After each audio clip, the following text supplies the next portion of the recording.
Good morning, friends and neighbors and friends. How's everybody feeling on a Monday morning? Ready to go back to work like I know you are.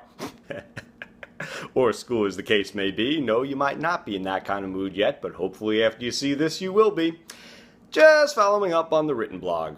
We all know New Year's resolutions, oftentimes they don't last beyond Martin Luther King Day, meaning only a couple of weeks into January. So, as a way of avoiding that, my suggestion is that we make a checklist as a performance review to evaluate what we did in the prior year. That way we're a lot less likely to fall behind on the promises we make to ourselves in the new year.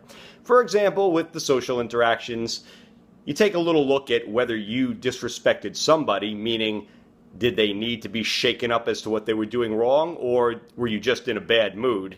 And then ask yourselves why.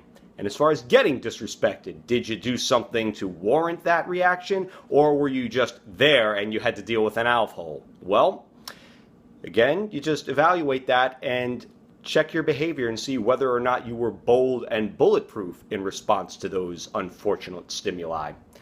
Nah, and I'm not going to reiterate the written blog. I'd like you to check it out at runninglaw-thefourpillars.blogspot.com, but I'm just putting a face to the words to remind you that ultimately it's up to our own choices to remain bold and bulletproof in the face of these unfortunate things that get flung at us, especially the friends of friends and the relatives and the family members that are only in the fold because someone else said, "Oh, they don't bother me."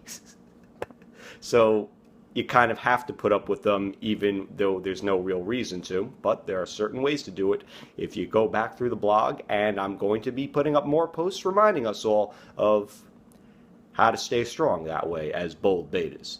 So have a good Monday, have a good week at work, and make sure you stay on top of it all. Bold betas!